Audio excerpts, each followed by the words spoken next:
Bonjour et bienvenue Bonjour. sur Radio and Companies. Aujourd'hui, je reçois un humoriste qui se tente au cinéma, Albert Mellet. Bonsoir. Comment tu définirais ton humour? C'est difficile de s'autodéfinir. Je joue, on dit absurde, non, c'est plutôt réaliste. J'essaie de regarder le monde un petit peu tel qu'il est, et en regardant le monde tel qu'il est ou tel qu'il a été, on arrive à l'absurde, tant les situations réelles sont parfois même cauchemardesques. Il y en a qui disent l'histoire du monde, c'est l'histoire d'un abattoir. Quand on regarde le film le film qu'on a fait, enfin, j'écris que ça le pauvre, sur les inégalités. Donc j'essaie simplement de regarder le monde et d'en parler, mais avec bien sûr un souci de faire rire, parce que je suis ni un donneur de leçons, ni un sociologue, ni un politique, ni un journaliste. Donc pour faire rire, il y a différents ingrédients, il y a le sens, il y a les mots, il y a la surprise, et surtout, faut que ça fonctionne, quoi. De quoi tu t'inspires pour écrire tes sketchs? Ça dépend des thématiques, ça dépend sur quoi je suis. Là, mon dernier le spectacle que je suis en train de finir d'écrire et de commencer à jouer, que je vais faire à Avignon cet été, c'est sur l'histoire. Ça s'appelle La joyeuse histoire du monde, donc je prends différentes périodes de l'histoire et j'en parle, mais autrement, j'essaie d'avoir un regard soit sur le monde, ce qui se passe dans le monde, ou soit sur les grandes questions, la langue, la mort, la dépression, voilà. Et j'essaie de décaler les choses pour provoquer le rire. Mais j'ai besoin, pour une interview évidemment, mais autrement j'ai besoin de faire rire. C'est le rire qui rythme le discours ou le phrasé du comique. As-tu eu des personnalités qui t'ont inspiré à te lancer dans le milieu? Oui, déjà Raymond DeVos. DeVos, des profs, j'ai d'autres, Pierre Dac, etc., dans les anciens. Et aujourd'hui, il y a beaucoup de jeunes que j'aime bien. Quand je parle de quand j'ai commencé, il y a plus de 30 ans, c'était DeVos, etc. Et Coluche aussi pour son efficacité. Mais ou des films. Mais ensuite, on s'inspire un peu bien des personnes qu'on a connues et qu'on admire. Après, ça part beaucoup de soi ou de sa propre expérience, son propre regard, qu'on essaie de cultiver et de travailler. C'est-à-dire qu'une fois qu'on fait un spectacle, il y a un premier jet, on écrit, on le présente au public, et on modifie, c'est le public qui donne, qui valide. Si ça ne fait pas rire, c'est que c'est pas bon, ou c'est mal placé, ou il faut changer les mots, ou des fois c'est pas assez fort pour être conservé en spectacle. J'ai vu que quand tu as commencé pas mal dans de bistrots bretons. Oui. À l'époque, bistrot, c'est pas vraiment des bistrots, c'est des bistrots évidemment, mais il y avait tout qui existe encore, mais peu. Dans les années 70, et c'est ce qui m'a donné l'idée en tant que spectateur d'ailleurs. Hein. Il y avait deux, trois cafés, ce qu'on appelait des cafés-théâtres. C'était des bars qui, le samedi, faisaient soit du rock, soit du folk, soit du théâtre, avec des gens qui venaient d'un peu partout. Moi j'ai vu à Jugon, j'ai vu Charlie Couture par exemple, hein. Et que donc il y avait une entrée, c'était des conditions saines. Il y avait tout un réseau un peu de scène qu'on trouve à Paris maintenant, de ce genre de trucs, des bars qui se transforment en scène de temps en temps.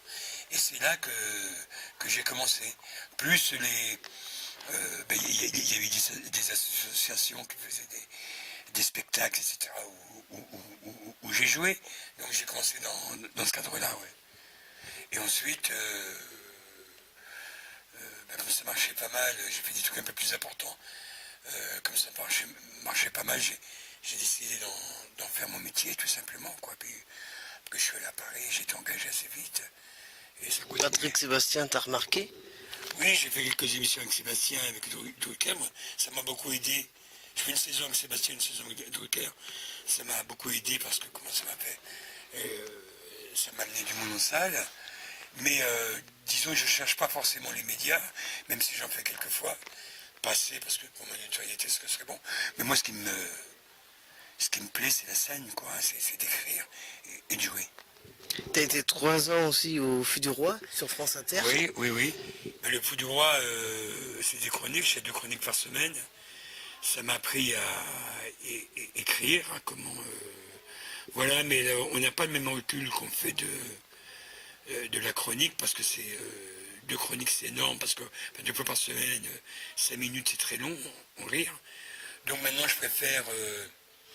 on m'avait proposé d'y retourner, puis j'ai pas donné suite, parce que je préfère écrire et jouer mes spectacles tranquillement, tout simplement. On va revenir au spectacle. Le premier, c'est Je pense, mais je ne comprends pas. C'est pas le premier, je l'ai écrit 2 ou 3 autres avant. Celui-là, Je pense, mais je ne comprends pas. C'est mon 3e que j'ai fait en 2005. Je fais à peu près un spectacle tous les 5 ans, ouais. Tous les 5 ans. Donc t'es avec l'Albert Mondialiste actuellement là? Non, l'Albert Mondialiste, j'ai joué de 2000 à 2015. Ensuite, j'ai fait un spectacle de 2015 à maintenant que je joue encore, que je continue. Ah oui, je de localise, où j'ai imaginé que j'achetais des sketchs au Pays Pauvre. Et actuellement, je suis en train d'écrire, rôder et de jouer La joyeuse histoire du monde, où le thème principal, c'est l'histoire, je parle de la préhistoire, maintenant jusque la fin du monde. J'ai vu aussi qu'il y a 2 collègues, Cécile Géroux et Yann Stotz, qui t'ont dédié une chanson dans la moustache d'Albert. Oui, c'est des copains, et puis ça me fait très plaisir, c'est ce qui est sympathique, quoi. En fait, voilà, c'est un petit hommage, j'ai remercié, et ça me fait beaucoup rire, parce qu'il me fait des imitations, en plus, Cécile, et Yann imite très bien, de Renaud, etc. Et c'est très drôle. J'ai déjà vu une miette de pain dans la moustache d'Albert. Il y a des diamants et des saphirs dans la moustache d'Albert. J'ai retrouvé un ancien pote dans la moustache d'Albert. Et pour tous ceux qui aiment la chose, dans la moustache d'Albert. T'as essayé de faire un roman de science-fiction aussi.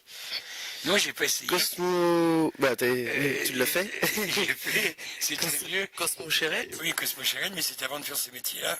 Comme je suis du coin, enfin, je suis originaire de la région de Lamballe, le Pénéliac. Donc, gamin, tout le monde parlait gallo, j'ai parlé gallo. Je le parle encore, mais je crois même que gamin, on parlait gallo dans la cour de l'école, et un peu partout. Je crois même que je pensais en gallo. Et donc, quand il y a eu le renouveau un peu breton, etc., les renouveaux celtiques avec Stivell, Servat, les gallos, on était, mais pas vous, non pas vous, c'est pas une langue, c'est un patois, c'est n'importe quoi. Ben oui, j'ai dit, vous voulez dire quoi, qu'on pense mal, comme tout le monde parle des gallos. Et on parle des gallos d'une manière, on peut dire des choses très intelligentes en gallo, et c'est pour ça que j'ai eu l'idée d'écrire en sent la nouvelle et le roman, j'ai beaucoup travaillé sur la langue et sur le gallo, de science-fiction, pour dire qu'on pouvait exprimer de tout en gallo. Comment donc, j'ai fait un truc de science-fiction, ça j'étais jeune, c'est en 80, et l'anecdote c'est qu'en 87, le gallo est passé option bac, et depuis, tous les ans, il y a comme il y a option gallo, il y a des élèves qui sont interrogés sur mon petit bouquin de science-fiction gallo. Donc voilà, je suis fier, je suis sujet de bac. C'est bien ça, sujet de bac. On peut analyser l'écriture de Albert Mellet. On va revenir par rapport au film de ce soir qu'on a vu, donc c'est Salaud de pauvre. C'est un film à sketch. Oui. Il y a 12 regards, donc 12 auteurs, réalisateurs, pour un seul film. On a les apartés avec François Rollin. Oui.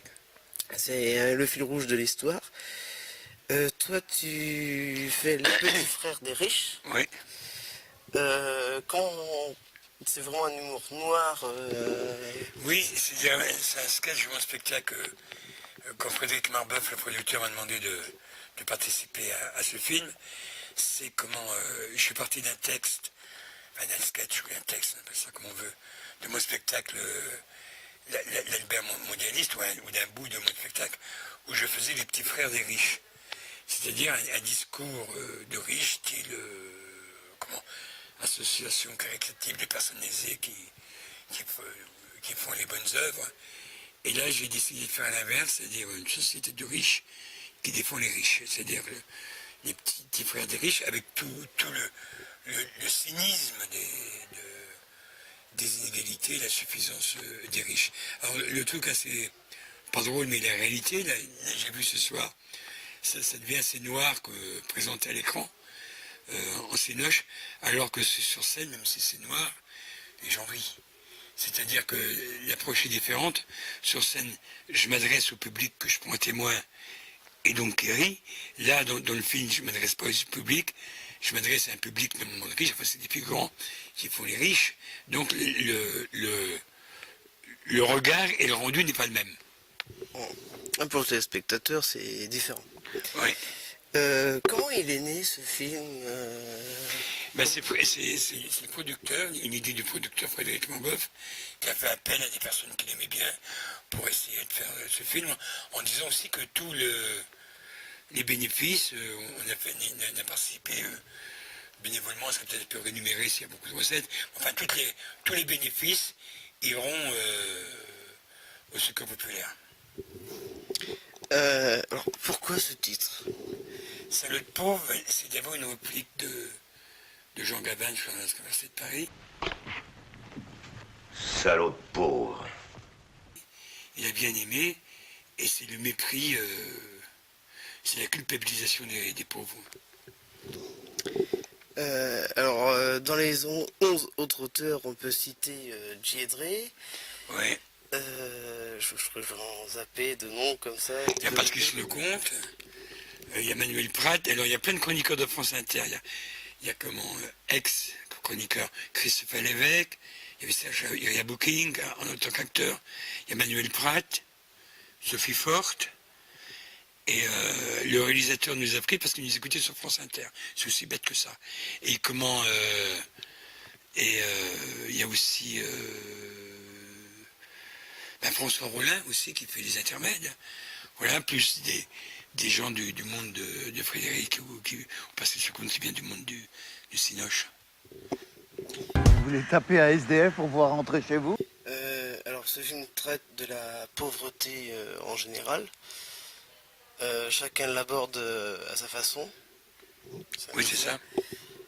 Ça commence avec le premier court-métrage avec Patrice Lecomte, je me Oui, trompe oui, pas, oui, oui, oui. avec Ariel Dombal et Delpy. Oui, Albert Delpy, ouais. Albert Delpy. On a l'actrice Carolina aussi, Oui, d'où on entend sa chanson. oui, j'ai vu, c'est très bien, ouais. Est-ce qu'il y aurait une sortie DVD J'en sais rien, ça sort ça le 6, après ce qui se passera, personnellement, je sais pas. On verra dans 6 Ouais, c'est ça. C'est quoi cette musique de merde? Tiens, mais ça démarre. Amori tortilla, la nuit promet des merveilles. C'est pas un cliché, les pauvres sont gros parce qu'ils bouffent de la merde. Voilà. T'as raison, mon chéri. On en a marre des pauvres. Elle est où ma soupe, connard? Vous voulez taper à SDF pour pouvoir rentrer chez vous? Ben oui, où est le problème? C'est génial! Ça vous plairait de jouer dans un film?